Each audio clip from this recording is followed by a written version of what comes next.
overview that China.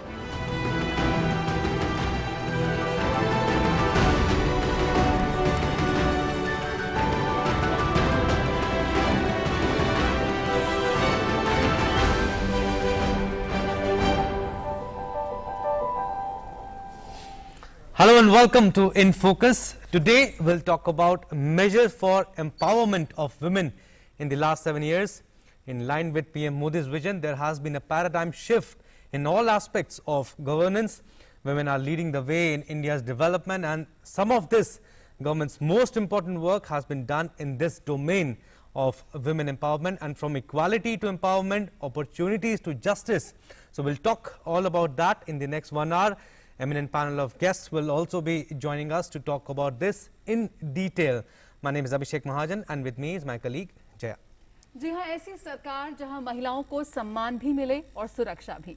Bank account से लेकर bank loan तक, गर्भावस्था के दौरान मुफ्त जांच से लेकर 6 महीने के अवकाश तक, रसोई को धुएं से मुक्त करना हो या फिर शौचालयों का निर्माण, 1 रुपए में सैनिटरी पैड की सुविधा हो या फिर हर घर बिजली पहुंचाना हो। साथ ही महामारी के दौरान भी जब महिलाओं को आर्थिक रूप से सशक्त बनाने के लिए कई कदम उठाए जाए।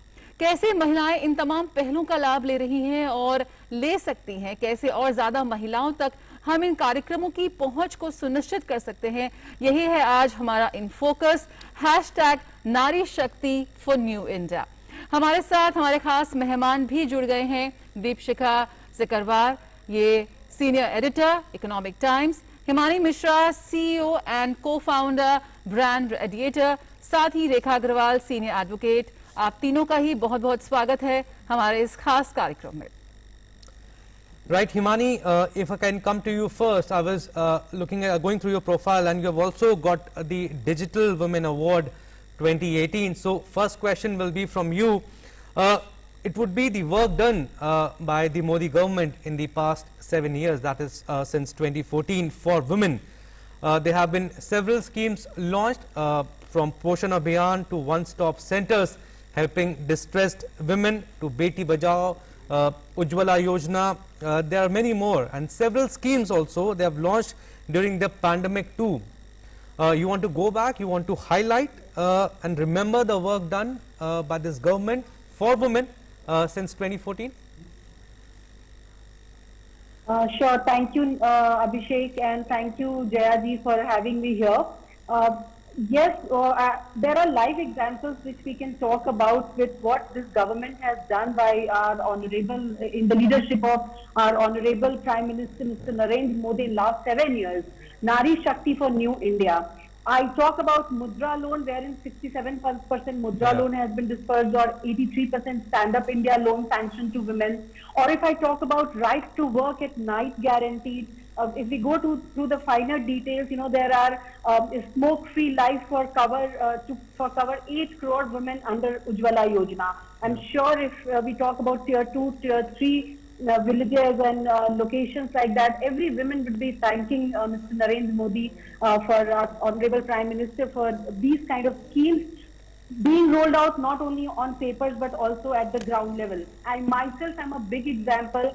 I am my company Brand Radiator is a part of Startup India, and the facilities we get through it, the MSME facilities that we get through this, even in GEM, there are e-heart through which women can reach out, can take their products and services to any corner of the country.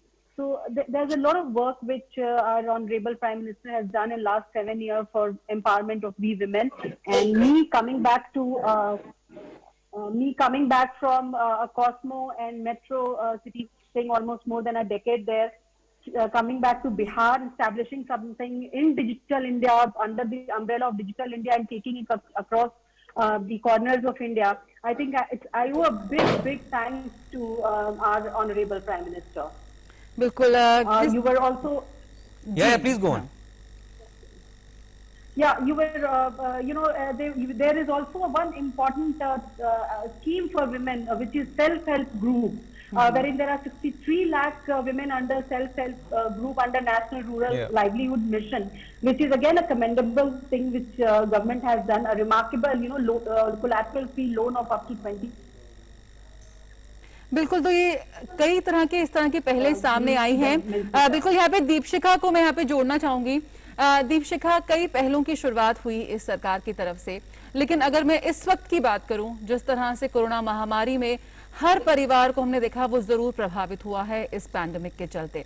ऐसे में किस तरह और भी ज्यादा जरूरत थी कि सरकार उन तमाम लोगों की मदद के लिए आगे आए जो इस महामारी से प्रभावित हुए, और ऐसे में कई महत्वपूर्ण पहले सामने आई महिलाओं के लिए खास तौर पर, क्योंकि अगर आप एक महिला को यहाँ सशक्त करने की कोशिश करेंगे, अगर उस तक मदद पहुंचाएंगे तो पूरे परिवार तक मदद पहुंचने में हो सकता है। कैसे आप देखते हैं कि इस वक्त किस तरह से रोल रहा, क्या उतनी जिस तरह से उम्मीद थी उस हिसाब से यहाँ पर काम करता हुआ नजर आया जमीनी स्तर पर? राइट, बिल्कुल जयती, अगर आप पिछले 7 साल के जो इनिशिएटिव्स लिए हैं इस सरकार ने, अगर आप वो देखें तो आप उनको 2 खांचों में अगर बांट लें, एक आर्थिक सशक्तिकरण और दूसरा सामाजिक स्तर पे बहुत सारी पहल की गई है, चाहे आप बेटी बचाओ बेटी पढ़ाओ ले लें। अगर हम कोरोना काल करें तो आपको याद होगा कि जब राष्ट्रीय स्तर का लॉकडाउन किया गया था पिछले साल, कोरोना की जब पहली लहर आई थी, तो महिलाओं को जिनका जनधन खाता था उन सब के अकाउंट में तकरीबन 20 करोड़ महिलाओं के खाते में 30,000 करोड़ जो है वो ट्रांसफर किया गया। और ये सोच थी सरकार की कि महिलाएं हैं वो घर चलाती हैं और उनको आर्थिक तौर पे सशक्त करने के लिए ये जरूरी है कि उनको आर्थिक तौर पे उनको थोड़ी राशि उनके अकाउंट्स में ट्रांसफर की जाए। इसके तहत दूसरा चीज जो किया गया, उज्ज्वला योजना के तहत उनको सिलेंडर्स का फ्री रिफिल दिया गया कि घर की जो चिंता है उससे उनके ऊपर कोई दबाव ना आए, क्योंकि बहुत सारे सामाजिक पहलू होते हैं और उसमें महिलाओं के ऊपर खास तौर पे ये कि आर्थिक तौर पे उनको जो है इस महामारी के दौर में शील्ड किया जाए। तो जनधन खाते हो, उज्ज्वला योजना हो घर की तरफ से, दूसरा जो है कि स्किलिंग के तहत काम हुआ बहुत सारे डिस्ट्रिक्ट हेडक्वार्टर्स में, जिनमें महिलाओं पे बहुत फोकस किया गया। मुद्रा योजना के तहत महिलाओं को तकरीबन 70% के करीब मुद्रा योजना के अंतर्गत जो कर्ज दिया गया है वो महिला उद्यमियों को दिया गया है। तो इस तरह की बहुत सारी जो योजनाएं थी, इनके ऊपर काफी सरकार का फोकस रहा है और इन योजनाओं में ये फोकस रहा है कि महिलाओं को इसकी कितनी ज्यादा उनको इसमें उनका फायदा किया जा सके। Right, I want to bring in Rekha Agarwal here, who is a senior advocate. Rekha ji, a lot of schemes have been introduced in the last 7 years since 2014 for women, and a lot of schemes were introduced during the pandemic also. We'll take that up one by one, but I want to talk about Poshan Abhiyan here. It was launched in International Women's Day in 2018 and then 2.0 this year. Fantastic scheme and has benefited millions of women. Yes, definitely. It was a very, very positive step taken by the government under the leadership of our Prime Minister Shri Narendra Modi. Yeah. And I think that, especially, when we talk, I will go back as a lawyer.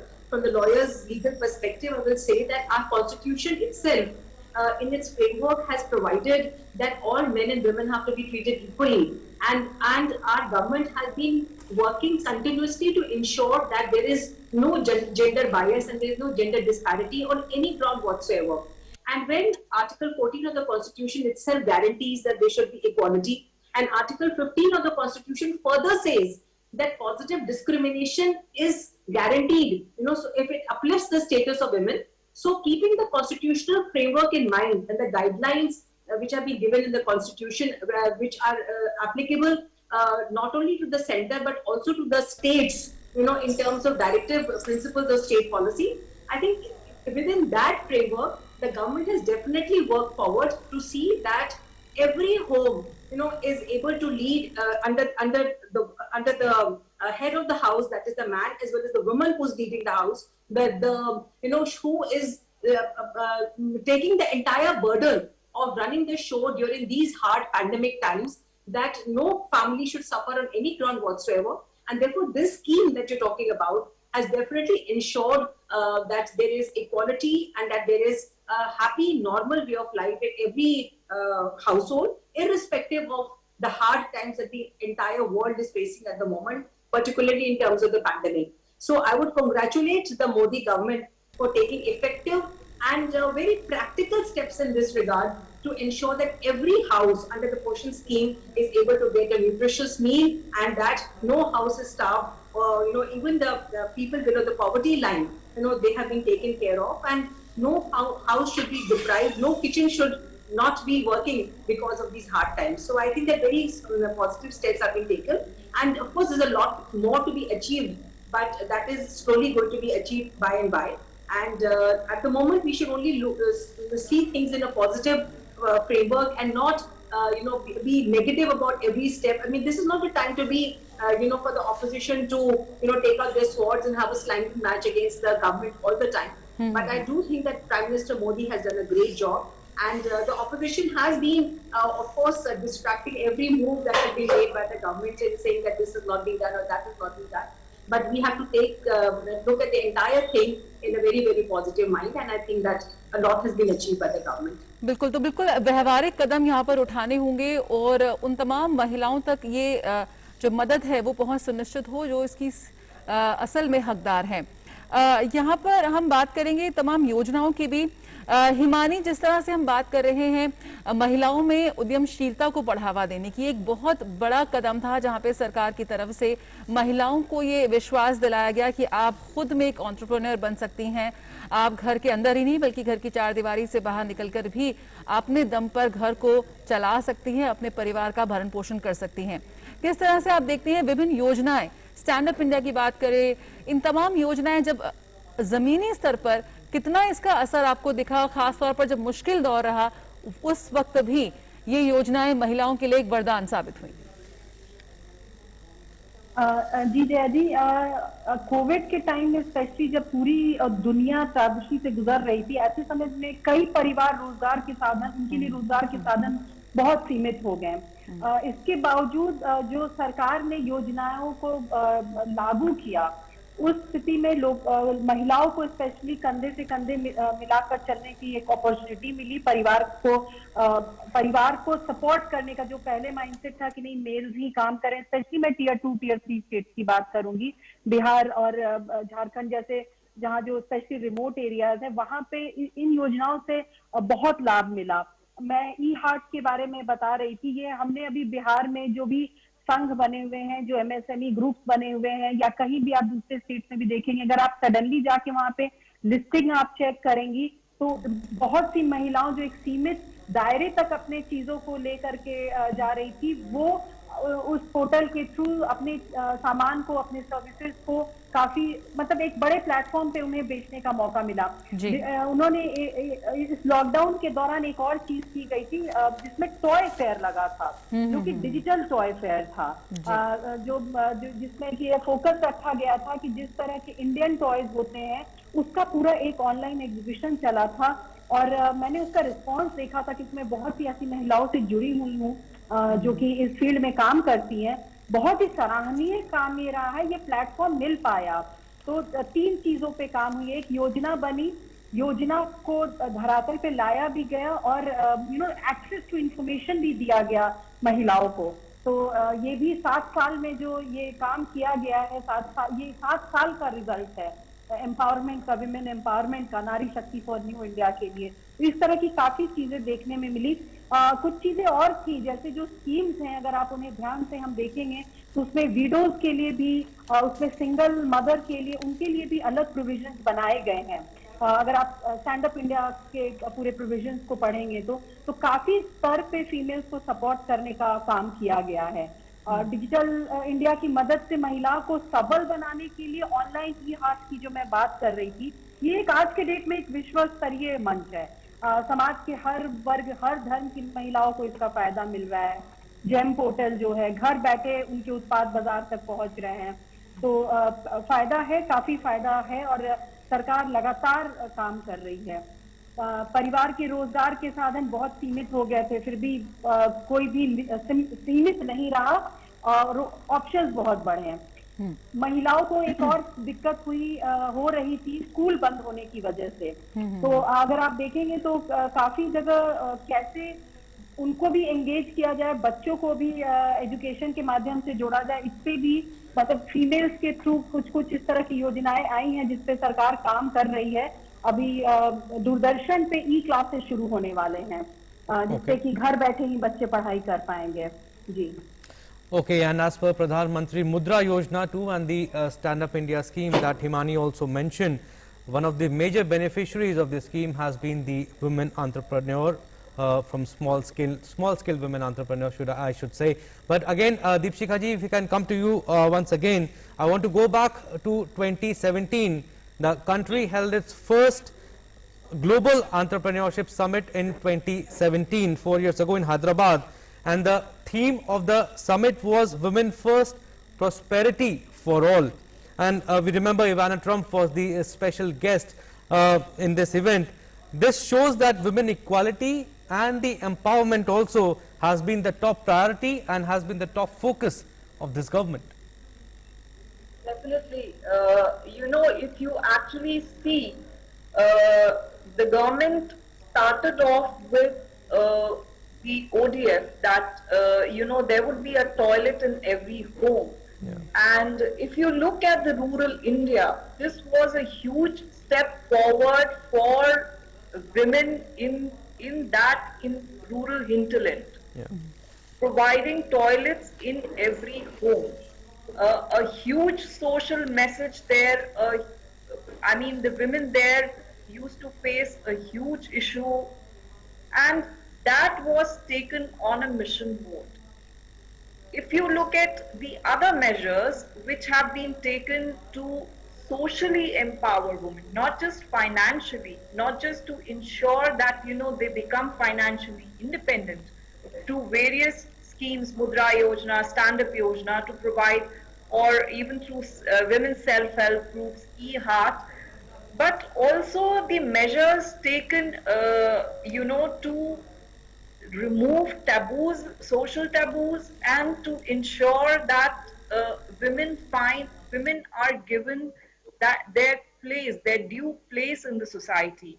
If you remember, a huge message from Prime Minister himself from the Red Fort, he spoke about distribution of sanitary pads. So that was a huge message there. So if you look at the last 7 years, there have been very powerful messages going out from the top leadership in the country, from none other than the Prime Minister himself, on ensuring that the stature of the women that is given to them. A huge initiative under Beti Bachao, Beti Padhao, and we've seen that in a state like Haryana, it has made a difference on the ground level in terms, and real difference, with sex ratio improving considerably, women mortality rate improving considerably. So these initiatives have actually made a tangible difference on the ground. And on the financial aspects, we've seen that these schemes, Mudra Yojana or Stand Up India, there has been a special focus to ensure that women are made financially independent. If you look at small measures, which are part of the larger schemes. If you look at Pradhan Mantri Awas Yojana, 50% of the houses that were given out in the name of the woman of the house. Yeah. More than, I think 50 lakh houses were given. More than 80 lakh houses were given in the joint names. So, you know, these kind of messages, these kind of steps really can make a whole lot of difference on the ground. And which is what the government has been trying to do. बिल्कुल। तो यहाँ पर रेखा जी, जब महिलाओं की सुरक्षा की बात आती है, सम्मान की बात आती है, घर घर शौचालय भी एक बड़ा कदम था जो उनकी सुरक्षा के लिए था, लेकिन एक आंकड़ा यहाँ पे सामने आ रहा है कि कैसे अगर हम बात करें तो ये वन स्टॉप सेंटर्स एक बहुत बड़ी कारगर कदम के रूप में सामने आए। 3 लाख से ज्यादा महिलाओं तक इसकी पहुंच सुनिश्चित हुई और उनकी मदद करने में ये कामयाब हुए। किस तरह से आप देखते हैं कि वन स्टॉप सेंटर्स जैसे कदम काफी अहम साबित हो रहे हैं? कैसे और भी ज्यादा महिलाओं की पहुंच इस तक सुनिश्चित हो सकती है?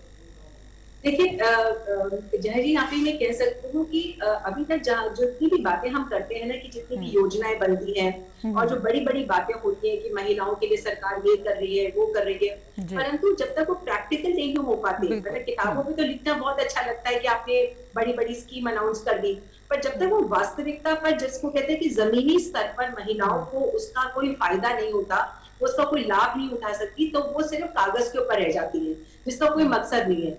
तो प्रधानमंत्री नरेंद्र मोदी की सरकार के तहत मैं यही कहूंगी कि बीजेपी सरकार ने इस बात का बहुत ध्यान रखा कि जहां तक महिला सशक्तिकरण की बात करते हैं या महिला सुरक्षा की बात करते हैं, तो पहली बात तो सरकार ने, मोदी सरकार ने इस बात का ध्यान रखा कि जब हम महिलाओं की बात करते हैं तो वो हर स्तर की महिला है, हर उम्र की महिला है, मतलब छोटी से लेके बड़ी महिला तक, चाहे वो स्कूल में पढ़ने वाली बच्ची है, चाहे वो कॉलेज के अंदर पढ़ने वाली है, जिसको हम जैसे अभी हिमानी जी ने बात करी थी कि सैनिटरी पैड्स की बात करी थी, तो वहां पर जो एक मेंस्ट्रुएटिंग वुमेन है उनकी सुरक्षा के बारे में बात करी, शादीशुदा महिलाओं के बारे में बात करी, विडोज के बारे में बात करी, लैक्टेटिंग मदर्स के, प्रेग्नेंट लेडीज के बारे में।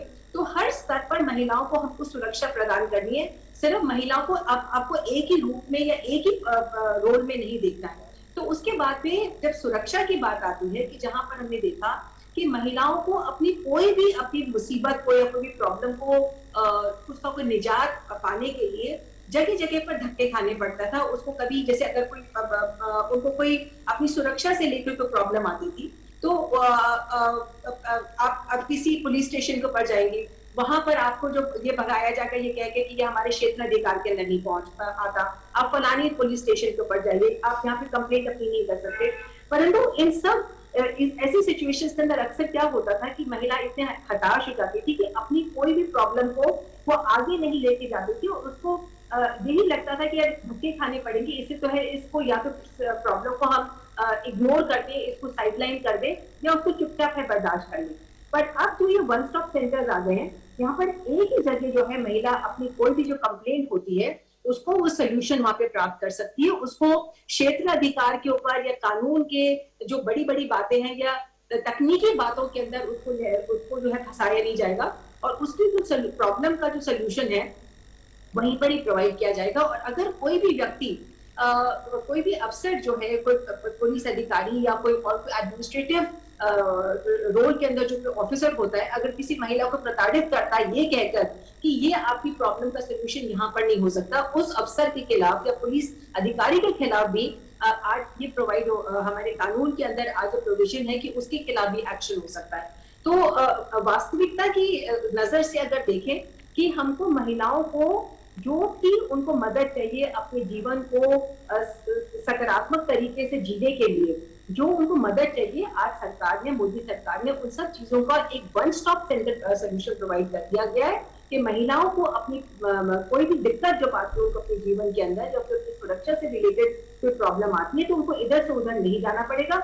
सिर्फ एक फोन कॉल है, जैसे अगर हम फोन कॉल की बात करें तो वो 100 नंबर फोन कॉल मिला सकती है या विमेन हेल्पलाइन का नंबर मिला सकती हैं और अपनी कोई प्रॉब्लम है उसका कोई सोल्यूशन प्रोवाइड कर सकती हैं। तो महिलाओं को आज एक आम नागरिक के दृष्टि से भी अगर मैं देखूं, एक आम महिला के दृष्टि के तौर से भी देखूं और एक पढ़ी लिखी वकील की दृष्टि से भी अगर मैं देखती हूँ, तो मुझे लगता है कि जितने भी सरकार ने कदम उठाए हैं वो वाकई में सिर्फ एक कागज के ऊपर नहीं रह गए, किताबों के अंदर नहीं रह गए हैं, तकनीकी बातों के अंदर, बड़ी बड़ी बातों के अंदर महिलाओं को उलझाया नहीं जा रहा है और उनको वास्तविकता की लेवल के ऊपर, ग्राउंड लेवल के ऊपर उनको मदद पहुंचाई गई है। तो इन सब Absolutely. नजर से देखें तो महिलाओं को एक सशक्त जीवन जीने का अधिकार जो है कंधे से कंधा मिलाकर बराबरी का दर्जा सरकार ने अब दे दिया। Absolutely, implementing at the ground level is very, very important. But Rekha ji, staying to this question itself, have you seen the difference on the ground, the impact, the security that you're talking about?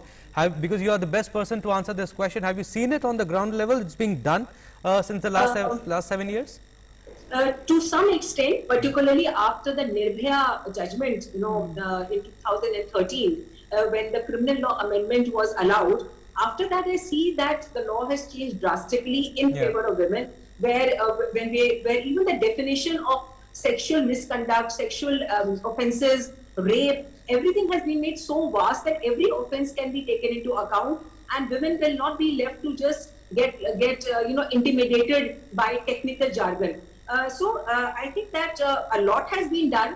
Definitely, it's a very long road ahead. A lot needs to be achieved.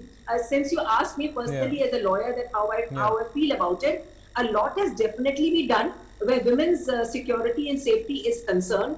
A woman, if she faces any kind of a sexual harassment, whether it is at home, we have the Domestic Violence Act of 2005. So whether it is at home, whether it is on the workplace, now the government has, the legislature has even enacted the Protection of Women from Sexual Harassment Act, and then we have the POCSO Act. So to save not only grown-up women, but even little girls, girls of tender age who are minors. So any girl or any woman of any age whatsoever, if she faces any kind of sexual harassment or any kind of other kind of intimidation, whether it is home or outside, she can make a complaint to the police, and the easiest way out is, as I just said, that she can dial 100 number.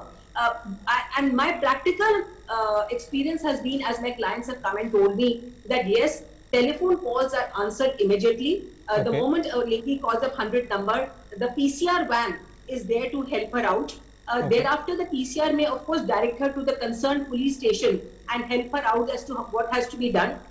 But there have been some complaints, I must admit, that where women have told me that women helpline number is never picked up. That there is no answer on that number when you dial the women helpline number or child helpline number. That practical problem many women have complained about. But otherwise, 100 number is answered immediately and the complaints are taken care of. Another problem, of course, the practical front is that our litigation process is very tedious. It takes a lot of time before women get justice in the court. That is some problem that needs to be taken, that has to be addressed at some time or the other. Some speedy justice has to be provided, because as we often say that justice delayed is justice denied.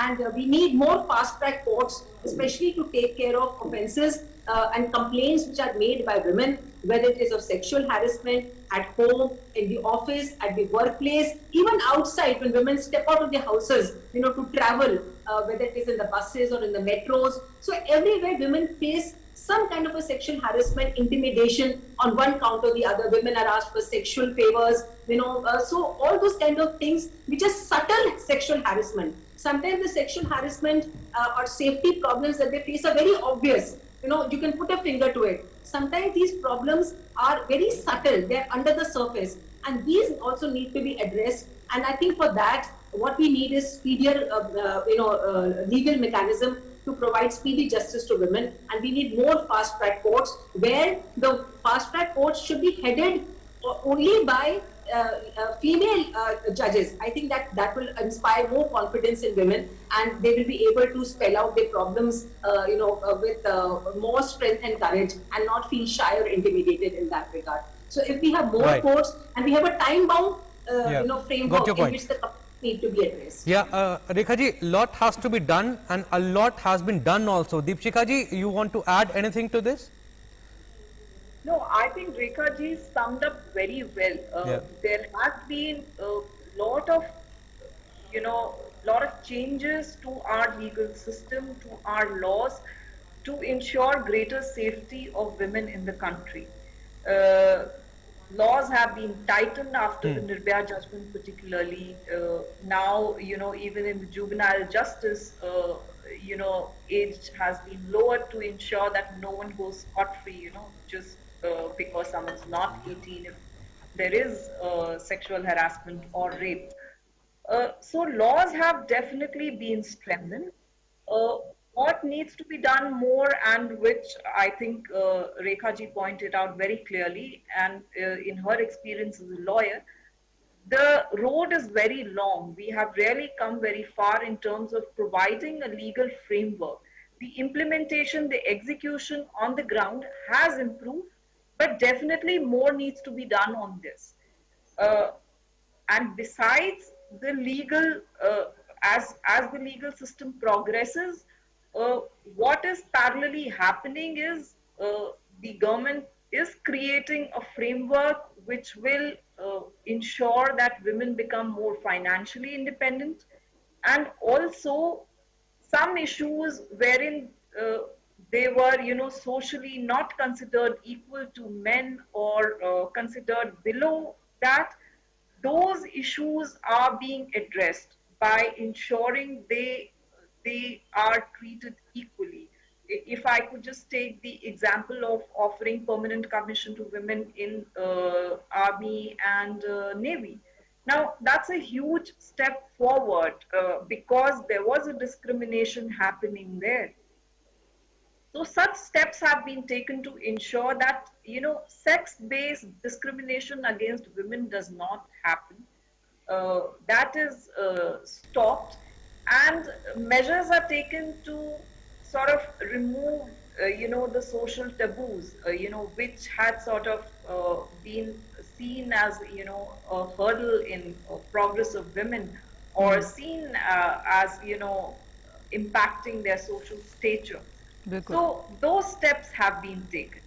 So it has been a multi-pronged strategy, but definitely if you look at the ground reality, much more needs to be done, because we've covered some ground, but the ground is pretty large to cover. बिल्कुल, तो किया है जरूर, हमें सामने जमीनी स्तर पर बदलाव नजर आ रहा है, लेकिन और भी बहुत कुछ करना बाकी है। इसी दिशा में हम आगे बढ़ रहे हैं। हिमानी, अगर आंकड़ों की बात करें तो 20,000 करोड़ सैंक्शन किए गए, करीब 90,000 वुमेन एंटरप्रेन्योर्स को 83% जो लोन सैंक्शन किया गया स्टैंड अप इंडिया के तहत, वो वुमेन एंटरप्रेन्योर्स के खाते में गया। कई कदम उठाए गए हैं कि इस पूरी प्रक्रिया को पारदर्शी की जाए, ज्यादा से ज्यादा महिलाओं तक इसकी पहुंच हो, ज्यादा से ज्यादा महिलाओं को अपने पैरों पर खड़ा करने के लिए सरकार की ओर से मदद मिली। लेकिन अगर हम इस पूरी प्रक्रिया की बात करें तो कितनी आपको लगता है कि कितना आसान अब एक महिला के लिए हो गया है कि अगर वो अपने घर से बाहर निकलकर अपनी एक पहचान बनाना चाहती है तो कितनी उसे मदद मिलेगी, कैसे वो आगे बढ़ सकती है? आपने ये करके दिखाया, लेकिन अगर आप और महिलाओं को प्रेरित कर सके, कैसे ये मुमकिन हुआ, कैसे एक महिला कर सकती है? Thank you, Jayaji and Rekha ma'am and Deepshikha ma'am. Personally, it was very empowering. आपने जो अभी ये प्रोटेक्शन वाले सारे लॉज पे जो डिस्कशन किया, और स्पेशली मैं जिस जगह से बिलोंग करके एक माइंडसेट तो डेफिनेटली है, despite being in one of the safest state. तो अब हम लोग हर वर्ग की महिलाओं की बात कर रहे हैं। इस सरकार ने किसी भी वर्ग की महिला के लिए ऐसा नहीं है कि उसे अनछुआ, मतलब अनटच छोड़ दिया हो। महिला किसान सशक्तिकरण परियोजना जो है MKSP, इसके तहत भी 36.06 लाख महिलाओं को, महिला किसानों को 84 प्रोजेक्ट में 24 स्टेट्स में उनको इसका लाभ मिला है।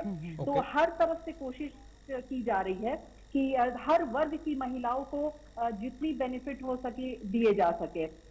किसी भी, अगर मैं महिलाओं के प्रोटेक्शन की बात करूं तो उसमें भी डिजिटल इंडिया की मैं अगर बात करती हूं तो वहां पे भी जो जेम पोर्टल है, या महिलाओं को जो लोन सैंक्शन हुआ है, percentage of females is on a much higher side.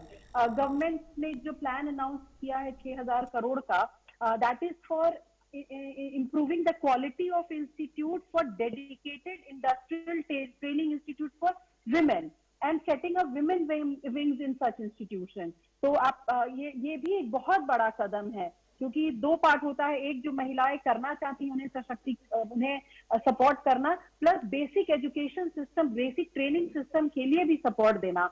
तो ये भी एक बड़ा कदम है जिससे महिलाओं को लाभ मिलेगा। थोड़ा टियर 2 अगर हम आंकड़ों की बात करें तो अभी भी डिस्पैरिटी है।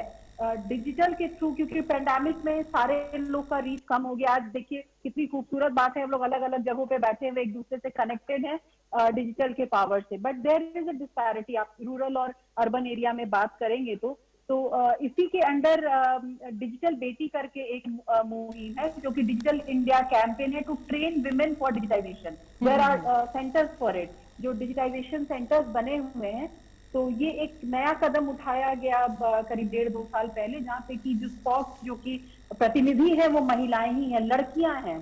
बिल्कुल हिमानी, लेकिन ग्रामीण परिवेश की अगर हम बात करें तो ग्रामीण परिवेश और रूरल इंडिया की हम बात करते हैं, वहां पर किस तरह से आपको इन योजनाओं का असर नजर आता है? क्योंकि अगर हम बात करें हमारी आदिवासी संस्कृति है, जो हमारी जमीनी संस्कृति है, जो बिल्कुल गांव की जो रूरल जो उनके उत्पाद थे उनको संजोए रखने में, उनको एक मंच पर लाने में महिलाओं का एक बड़ा योगदान रहा है।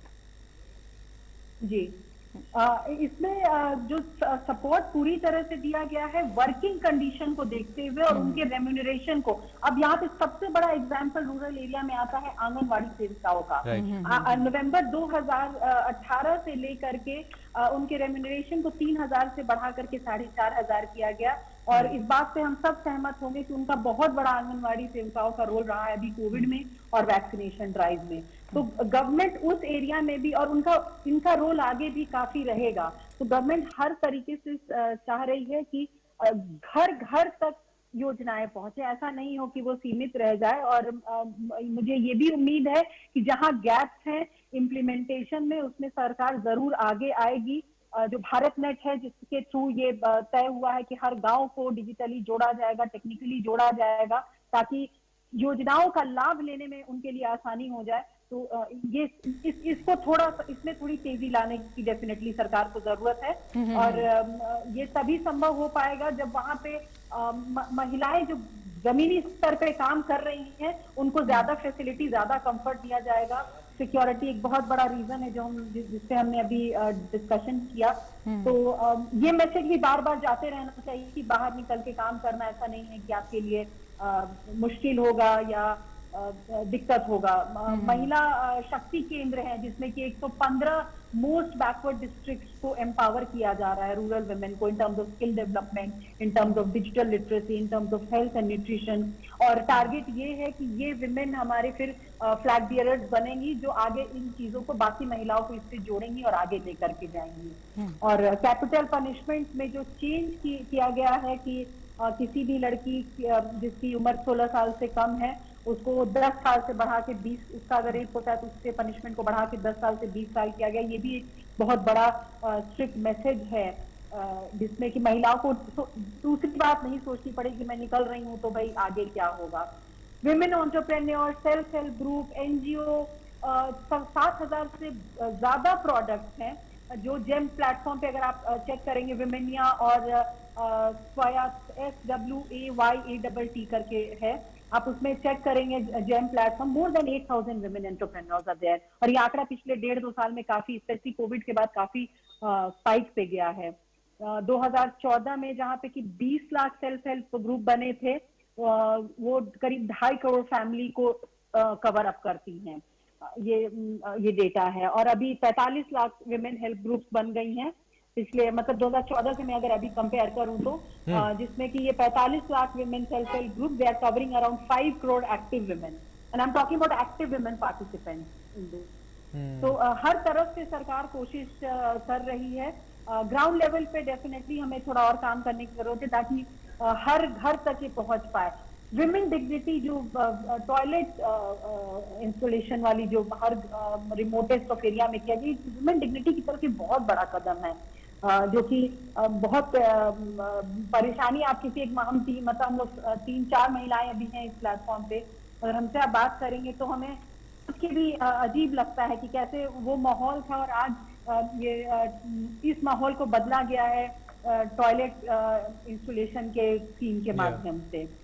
So there are different schemes which have been implemented and more rigorous implementation of that is required. But then I do feel that there is a gap between, there is an average out number that we do see, but in terms of rural and urban data reaching out, schemes reaching out to them and implementation, we need to bridge that gap, and government needs to work in those directions. Absolutely, we need to bridge that gap, but a lot has been done at the ground level also, like Himani also mentioned. But Rekha, if I can come to you once again, I want to talk about Beti Bachao and Beti Padhao, one of the first schemes that was launched when this government came into power after 2014. It was launched in 2015, and this campaign has actually created awareness, especially in villages, and in fact bringing behavioral changes in the society.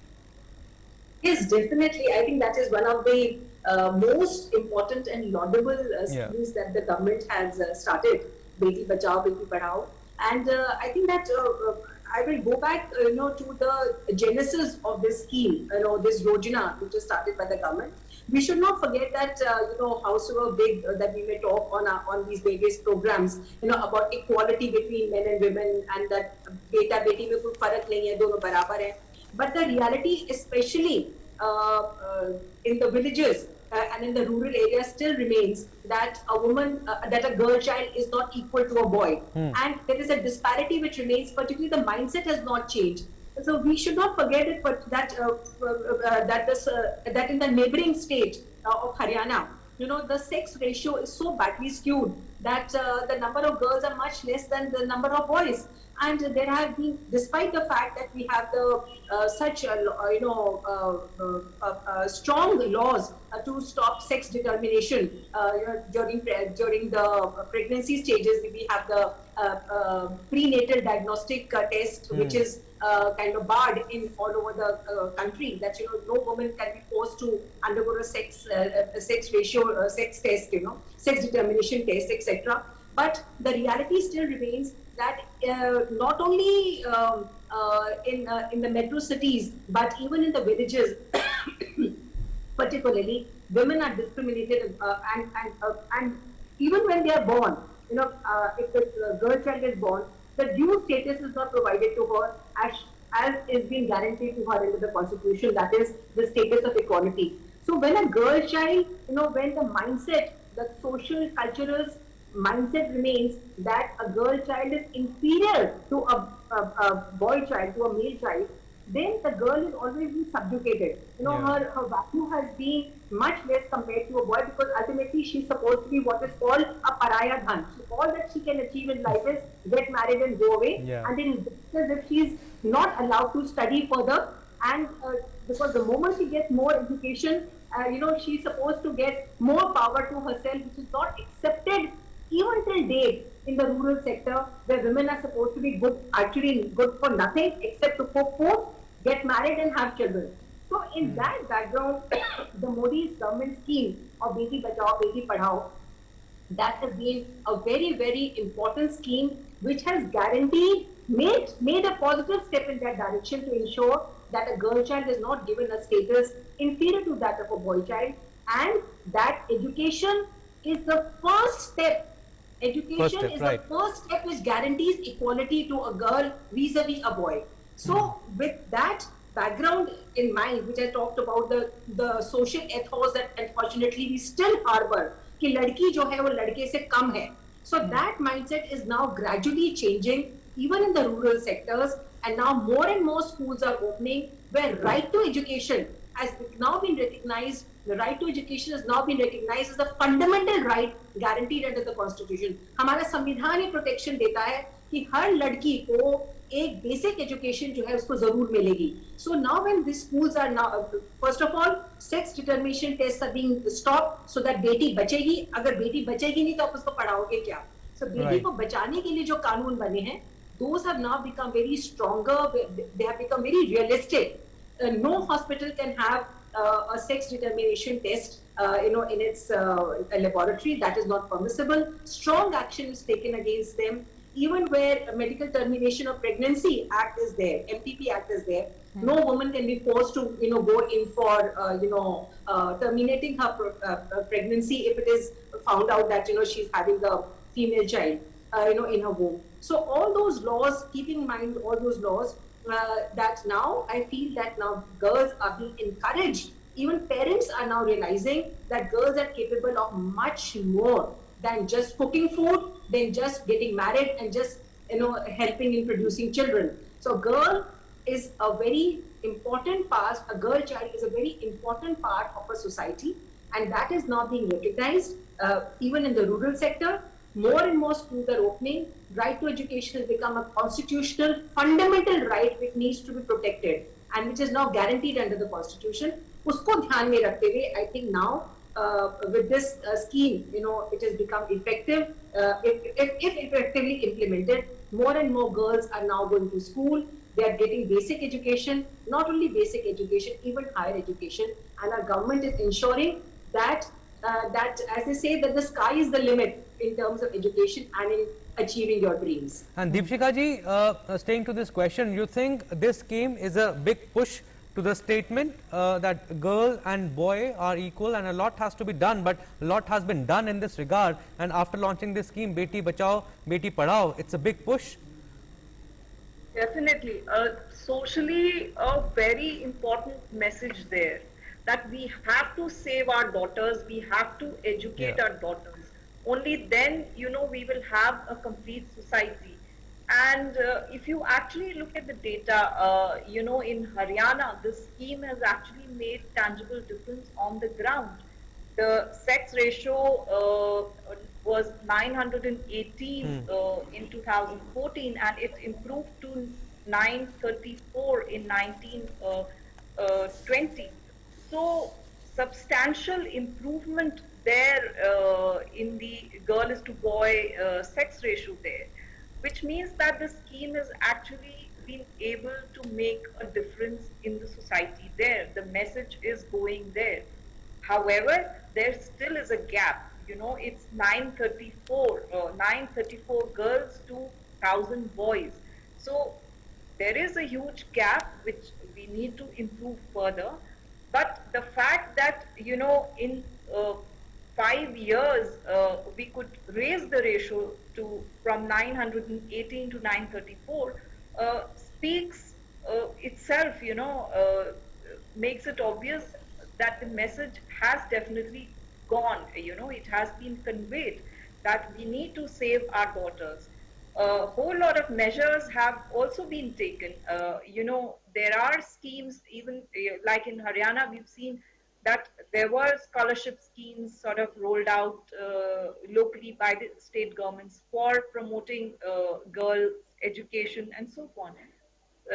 So various measures accompanied and supporting the Beti Bachao, Beti Padhao, the whole message, the underlying message there. That is, that will lead to some change in the society, and we're seeing that the change has come in. Besides, the inherent message, the other measures that are being taken to ensure that the women's stature in the society, that they're treated equally, if not equally, they're treated much more, on a higher this thing than men.